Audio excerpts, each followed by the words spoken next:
Hi everyone, आइए आज के इस वीडियो में हम क्लास 9th के बायोलॉजी भारतीय वन बुक चैप्टर नंबर 1 का अति लघु उत्तरीय प्रश्न उत्तर आज की इस वीडियो में कवर करने वाले हैं। ओके, तो चलिए शुरू करते हैं।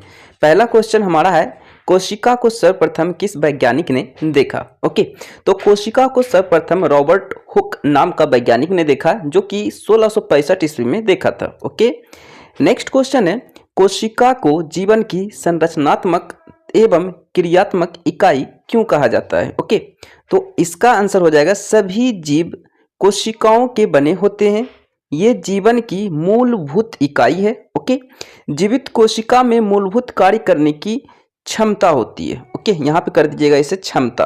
ओके, इस तरह क्षमता आप जैसे लिखते हो इस तरह क्षमता आप लिख देना। ठीक है, क्षमता होती है, इसलिए इसे कोशिका को जीवन की संरचनात्मक तथा क्रियात्मक इकाई कहते हैं। ओके, तो यहाँ पे संरचनात्मक भी थोड़ा सा यहाँ पे मिस्टेक हुआ है, तो संरचनात्मक भी आप अच्छे से लिख लीजिएगा। ठीक है, चलिए संरचनात्मक इस तरह आप लिखिएगा, मैं आपको बता देता हूँ। ओके, संरचनात्मक, ओके इस तरह लिख दीजिएगा। ठीक है, संरचनात्मक तथा क्रियात्मक इकाई है। ठीक है, चलिए नेक्स्ट है, कोशिका भित्ति कहाँ पाया जाता है। तो कोशिका भित्ति केवल पादप कोशिकाओं में पाया जाता है। ओके, यानी कि पेड़ पौधों की कोशिका में ही कोशिका भित्ति पाई जाती है। ओके, नेक्स्ट है, कौन से कोशिकांग सक्रिय शोषण स्थल है। तो माइटोकॉन्ड्रिया कोशिकांग के सक्रिय शोषण स्थल हैं। ओके, नेक्स्ट है, किस कोशिकांग को आत्महत्या की थैली कहा जाता है। तो लाइसोसोम को आत्महत्या की थैली के नाम से जाना जाता है। ओके, नेक्स्ट है, कोशिका के अंदर प्रोटीन संश्लेषण कहाँ होता है। तो प्रोटीन यहाँ पे संश्लेषण कर दीजिएगा। ठीक है, संश्लेषण हो गया, संश्लेषण कर दीजिएगा, जैसे ये वाला लिखा हुआ है संश्लेषण। ठीक है, तो कोशिका के अंदर प्रोटीन संश्लेषण राइबोसोम में होता है। कहाँ होता है, राइबोसोम में होता है। ठीक है, नेक्स्ट है, लवक कहाँ पाया जाता है। लवक, तो लवक सिर्फ पादप कोशिकाओं में पाया जाता है। ओके, यानी कि पेड़ पौधों में पाया जाता है लवक। ठीक है, नेक्स्ट है, कोशिका के किन्हीं दो अंगकों के नाम लिखे जिसमें डीएनए पाया जाता है। ओके, तो माइटोकॉन्ड्रिया और लवक में डीएनए पाया जाता है। तो ये दो नाम हो गया। ठीक है, जिसमें डीएनए पाया जाता है। ठीक है, नेक्स्ट है, भोजन का संपूर्ण ऑक्सीकरण किस कोशिकांग में होता है। तो भोजन का संपूर्ण ऑक्सीकरण माइटोकॉन्ड्रिया में होता है। कहाँ होता है, माइटोकॉन्ड्रिया में होता है। ठीक है, नेक्स्ट है, कोशिका भित्ति तथा कोशिका झिल्ली में मूल अंतर क्या है, यानी कि खास अंतर क्या है। तो कोशिका भित्ति कड़ी और निर्जीव होती है, जबकि कोशिका झिल्ली अर्धपारगम्य एवं सजीव होती है। ठीक है, ये इसका अंतर इन दोनों के बीच हो गया। ठीक है, नेक्स्ट है, कोशिका झिल्ली को चयनात्मक पारगम्य झिल्ली क्यों कहते हैं। ओके, तो कोशिका झिल्ली द्वारा कुछ ही पदार्थ अंदर या बाहर आ जा सकता है, सब पदार्थ नहीं, इसलिए इसको चयनात्मक पारगम्य झिल्ली कहा जाता है। ठीक है, चलिए नेक्स्ट है, क्या पादप कोशिका में सेंट्रोसोम पाया जाता है। तो नहीं, पादप कोशिका में सेंट्रोसोम नहीं पाया जाता है। ठीक है, नेक्स्ट है, गोल्जी उपकरण कहाँ पाया जाता है। तो गोल्जी उपकरण कोशिकाओं में पाया जाता है, यानी कि सेल्स में पाया जाता है। ठीक है, ल्यूकोप्लास्ट का क्या कार्य है।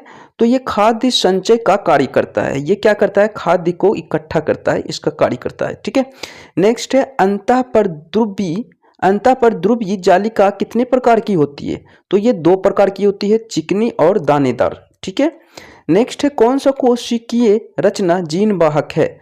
तो डीएनए कोशिकीय रचना जीन वाहक कहलाता है। ठीक है, डीएनए का फुल फॉर्म होता है deoxy nucleic acid. Okay, next है, क्रोमैटिन धागे कब क्रोमोसोम की तरह दिखाई पड़ते हैं। तो कोशिका विभाजन के समय क्रोमैटिन धागे क्रोमोसोम की तरह दिखाई देते हैं, यानी कि गुणसूत्र की तरह दिखाई देते हैं। ठीक है, चलिए नेक्स्ट है, जीन किसे कहते हैं।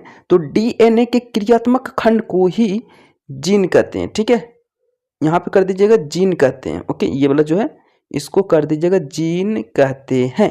ठीक है, चलिए क्रोमोसोम का निर्माण किन किन घटकों से होता है। ओके, तो क्रोमोसोम का निर्माण एल्कीन, मैट्रिक्स, क्रोमैट्रिक्स, क्रोमोनीमाटा और सेंट्रोमियर से होता है। ठीक है, नेक्स्ट है, केंद्रिका कहाँ पाया जाता है। तो केंद्रिका जो है केंद्रक के अंदर केंद्रक द्रव्य में पाया जाता है। ठीक है, चलिए देखते हैं नेक्स्ट, किस प्रकार की कोशिका में केंद्रक नहीं होता है। तो प्रोकैरियोटिक कोशिका में केंद्रक नहीं पाया जाता है, ये याद रखिएगा, ठीक है। कोशिका के भीतर तथा बाहरी वातावरण के बीच गैसों का आदान प्रदान किस क्रिया द्वारा होता है? तो ये होता है विसरण के द्वारा, ओके, विसरण क्रिया के द्वारा, ओके। पौधों में गैसों का आदान प्रदान किस संरचना द्वारा होता है? तो पौधों के पत्तियों में छोटे छोटे छिद्र होते हैं जिससे रंध्र भी बोलते हैं, जिससे रंध्र या स्टोमाटा के नाम से जानते हैं, ओके। यानी कि हम इसे रंध्र द्वारा भी बोल सकते हैं या फिर स्टोमाटा भी यहाँ पे जैसा लिखा हुआ है आप लिख सकते हो, ठीक है। स्टोमेटा बोलिए या फिर रंध्र कहिए, ठीक है। तो चलिए नेक्स्ट क्वेश्चन है, पौधों के मल रोग द्वारा जल की अवशोषण में किस क्रिया का उपयोग होती है? तो ये होती है प्रासरण क्रिया का उपयोग, ठीक है। नेक्स्ट है, जीवों का शरीर किससे बना होता है? तो जीवों का शरीर जो है कोशिकाओं से बना होता है, क्योंकि यही हमारा जो है क्रियात्मक तथा संरचनात्मक इकाई है, ठीक है। नेक्स्ट है, बहुकोशिकीय जीवों का विकास एक कोशिकीय जीव से किस क्रिया द्वारा होता है? तो ये कोशिका विभाजन के द्वारा होता है, ठीक है।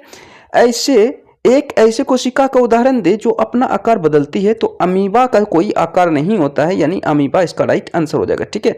अमीबा किसी भी तरह बना लीजिएगा तो वो अमीबा ही कहलाएगा, किसी तरह फिगर बना लीजिए, ठीक है। नेक्स्ट है, जीवों के शरीर में कोशिका की संख्या किस पर निर्भर करती है? तो ये जीवों के शरीर के आकार पर निर्भर करती है। जीवों के शरीर के आकार पर जो है कोशिका की संख्या पर निर्भर करती है किसी भी जीव के शरीर में, ठीक है। केंद्रक के बारे में सर्वप्रथम किस वैज्ञानिक ने बताया? तो केंद्रक के बारे में सर्वप्रथम मैक्स मूल्य नामक वैज्ञानिक ने बताया था, ओके। चलिए देखते हैं नेक्स्ट है, यह किसने बताई कि नई कोशिका का निर्माण पहले से मौजूद कोशिकाओं से ही होता है? तो ये विर्चो नामक वैज्ञानिक ने बताई थी, विर्चो नामक वैज्ञानिक ने, ठीक है। कोशिका द्रव्य एवं केंद्रक को सम्मिलित रूप से क्या कहा जाता है? तो इसे जीव द्रव्य या प्रोटोप्लाज्म भी कहते हैं, ठीक है। जीव द्रव्य और इसी को इंग्लिश में प्रोटोप्लाज्म कह दिया जाता है, ठीक है। नेक्स्ट है, कोशिका भित्ति किसके कारण कड़ी और निर्जीव होती है? तो सेल्यूलोज नामक एक इसमें पाया जाता है कारक जिसके कारण कोशिका भित्ति जो है कड़ी और निर्जीव होती है, ठीक है। तो सेल्यूलोज भी आप लिख सकते हैं, ओके। तो इसे आप सेल्यूलोज ही लिखना, ठीक है, सेल्यूलोज, ओके, सेल्यूलोज के कारण, ठीक है। चलिए नेक्स्ट है, झिल्ली युक्त कोशिकांग किन कोशिकाओं में पाया जाता है? तो झिल्ली युक्त कोशिकांग यूकैरियोटिक नामक कोशिकाओं में पाया जाता है, यूकैरियोटिक, ठीक है। तो आज के लिए इतना ही। वीडियो को लाइक करें, चैनल को सब्सक्राइब करें, मिलते हैं इसके बाद हम लोग नेक्स्ट वीडियो में। So thank you.